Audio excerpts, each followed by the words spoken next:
This mini lesson will teach you how to use roadmap frames effectively during the interviewing and counseling of clients. First, let's look at an illustration of why roadmaps are important. Consider the following analogy. Imagine that your friend invites you on a road trip. You jump in the passenger seat, excited for the adventure, but your friend doesn't tell you where she's taking you. At first you don't mind, but she drives for 3 hours, talking the whole time without ever stopping or giving you the chance to ask where the two of you are headed. You start to feel frustrated. Now, let's imagine the same scenario a little differently. Your friend invites you on a road trip, you jump in the passenger seat, and she says to you, "I'll tell you exactly where we're going so that you can follow along as we go." Starting from here on my street, we'll take the 7th right, then 2 immediate lefts, right out of my subdivision, left onto the main highway. Then, when the highway splits, we'll take the middle fork. After 15 miles or so, we'll take a sharp right and follow that for a few miles. Then, left onto some really narrow street, weave for a while.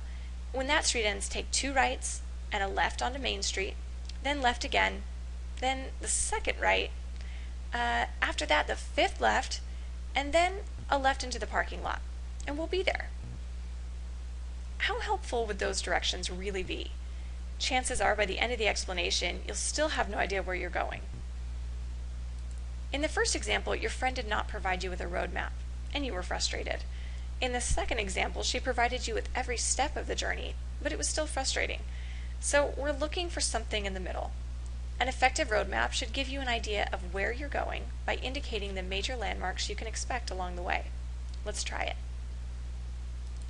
This time, as you jump into the passenger seat, your friend says, "I'm taking you to my family's cabin in the mountains. I'll tell you a little about the journey so that you'll know what to look for." Most of the trip will be winding mountain roads, but we'll pass through 2 small towns on our way. The first town is called Riverview. It isn't labeled with any street signs, but you'll know we're there when you start seeing lemon trees all over. We'll probably stop there for some lemonade because it's some of the best I've ever had. Plus, it's a good place to stretch since it's exactly halfway to my cabin. We should be there in about 2 hours from now. The second town is called Hillside. You'll know we're there because the road goes right past a huge red barn with Hillside painted on the side. Once we get through Hillside, my cabin is only 15 minutes away.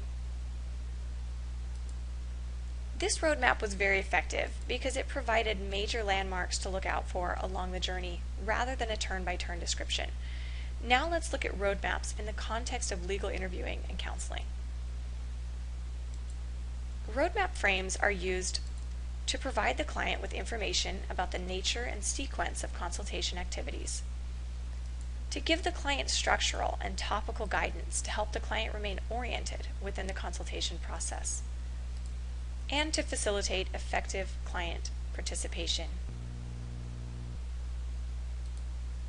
Common elements of roadmap frames include a brief description of the purpose of the upcoming events, a statement of the order of events, possibly a reminder of where to start, and the initial question. Let's look at an example. Assume you're meeting for the first time with a client, Mrs. Grandy, who would like to get custody of her granddaughter. She's just given you a narrative explaining that her son-in-law is in prison and her daughter has recently passed away. You determine that you need more information on 3 specific topics. First, Mrs. Grandy's relationship with the child. Second, any other family members or friends who may seek custody of the child. And third, recommendations of the child's social worker. What might your roadmap frame look like? It might look something like this. Mrs. Grandy, the information you've given me so far has really helped me gain a better understanding of the custody issue you're dealing with.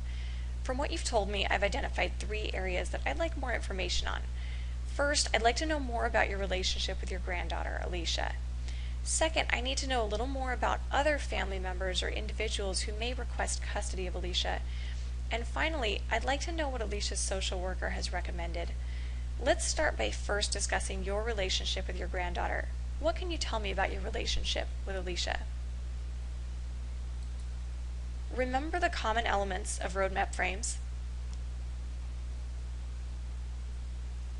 Let's review this roadmap to see if it contains the common elements found in roadmap frames. Notice the lawyer here indicates the purpose of the upcoming events by explaining that she needs more information on 3 topics. Next, she provides the order of the upcoming events. Next, she reminds the client where to start. And finally, she asks the initial question. Answer the questions that follow and then practice roadmap frames during your daily interactions.